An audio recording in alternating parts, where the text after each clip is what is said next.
Coba lihat bagaimana jadi seperti di tempat boleh batu. Tahu kok, kita ini manusia. Manusia. Ayo, kita jalan. Ke sini, ke situ, sana, ke sini, ke sini, ke situ. Hilang, berbicara cahaya itu, kemudian hilang, kemudian muncul, hilang, muncul. Kemana lari? Dua orang perempuan mengejar dengan diri. Perang. Bayangan itu menghilang begitu saja. Omong-omong, kita akhiri saja grafik. Toh, mereka hanya bayang-bayang. Bukankah kita tidak ada urusan dengan mereka? Tidak ada urusan dengan mereka itu sudah tidak ada.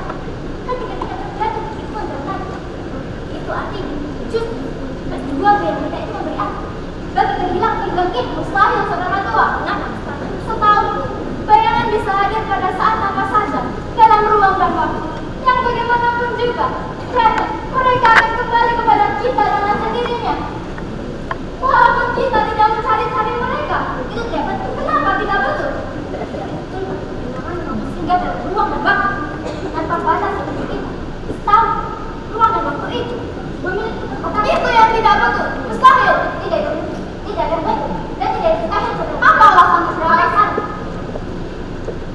Einstein pernah mengatakan bahwa Newton Einstein itu dia menginjak. Einstein tidak menginjak. Ia merambah yang paling dasar. Apa katanya? Ia mendasarkan ruang dan waktu itu pada relativitas. Berarti segala sesuatu harus dilihat dari sudut pandang tertentu. Begitupun kedua bayangan kita.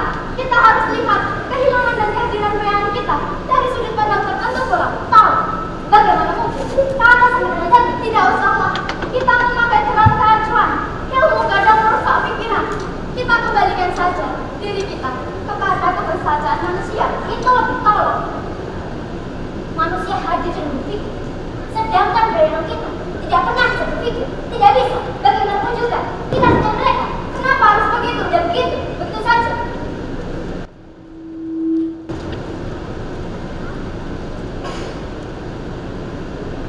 Bayangan hadir memberi arti, dan bayangan itu tidak pernah berpikir. Hei, benar juga grafik. Bayangan itu adalah bayangan kita. Memangnya kenapa? Kita betul-betul punya bayangan. Seth, kenapa kamu heran? Kenapa saya tak tahu? Kok, kalau betul itu bayangan kita, maka kita harus cari mereka sekarang juga. Di mana dia? Kemana orangnya? Di mana? Di mana?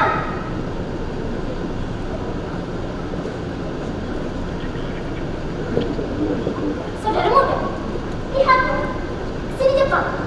Itu mereka. Kenapa mereka berbeda? Demi Tuhan, itu berarti kemauan mereka berbeda dengan bayangan itu. Bayangan itu adalah cermin. Jangan membelah cermin jika bermuka. Tapi lihatlah saudara, kedua bayangan kita itu bergerak dalam mana-mana. Bayangan kita terlalu jauh, terlalu membahayakan. Lihat sajalah dulu. Jangan fonis mereka dalam imajinasimu. Lihat, mereka tidak bodoh. Mereka adalah bayangan-bayangan kecil, persis seperti nona-nona mereka.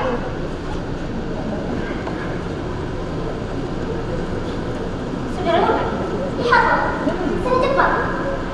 Bayangan kita akan menjadi kelihatan belakang. Indah dan berubah. Dia adalah mereka menjadi.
Membosankan.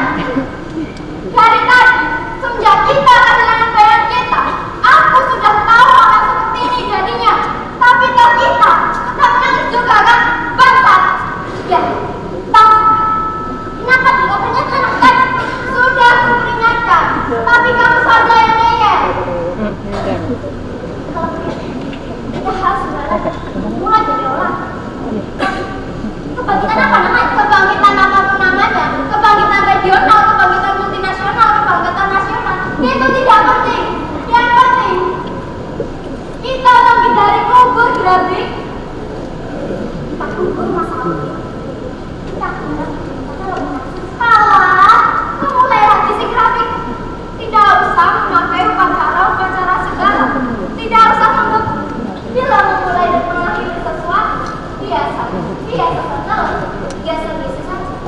Iya, ayo kemana? Bangkit grafik. Makanya biasa saja. Ini kan sudah bangkit. Aduh grafik. Goblok. Bangkit istirahat bekerja. Mulai lagi. Ayo, kita mulai lagi mencari.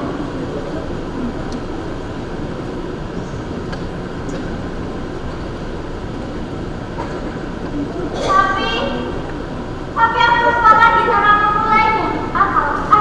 Tapi kita harus berusaha.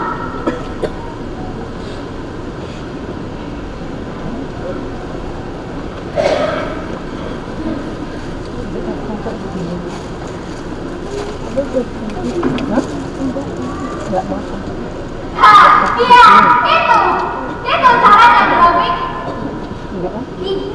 Begini, iya. Ayo, coba.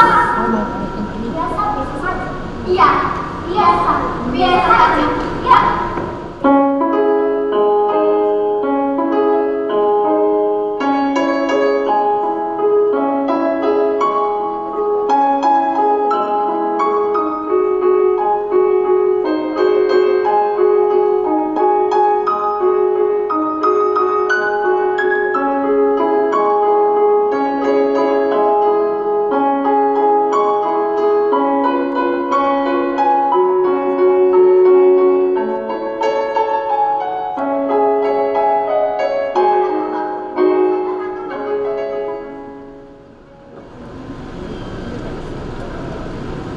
Di manakah kita sekarang?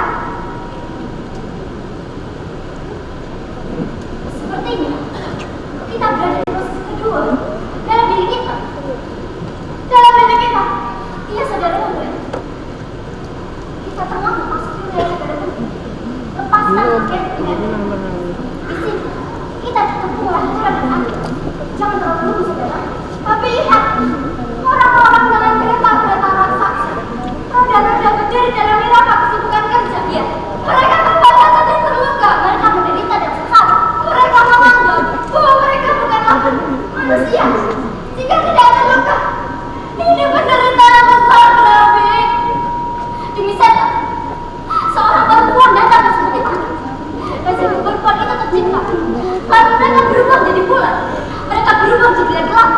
Laki-laki satu, laki-laki sepajangan. Mereka tetap saja perempuan yang lemah kepulauan. Dan mereka kalah. Kita pun akan bernasib sama seperti dengan mereka. Kita harus menyaru bahasa mereka. Bahasa yang tidak punya anak. Tapi lihat, orang-orang yang tercermin itu, mereka membaui, mencium, bahkan yang ada di dalam peti mati. Kau lihat. Iya, tampak mereka ini saling tubuh, saling bunuh, pencuri. Ya, mereka itu telah mencuri. Lihat, pencuri menuduh, tercuri tertuduh, mencari tercuri. Ribut. Mereka semua ribut di sekitar peti mati. Hei, siapa yang datang? Mereka menatap tajam pada yang baru datang. Mereka menawarkan jasanya untuk menyebar duka, mendung, dan gerhana. Tapi orang-orang nanti mereka mau mengolehnya.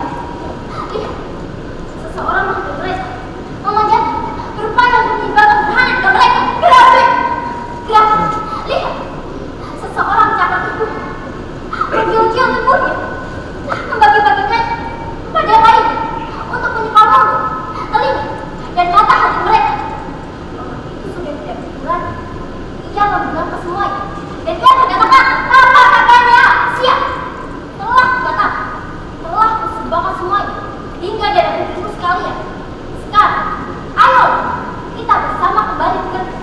Jika sudah tidak mampu lagi mencari kata, lebih bermakna berhenti saja menjadi manusia. Orang-orang kemudian bersukacita melindaskan diri mereka di bawah roda-roda kereta.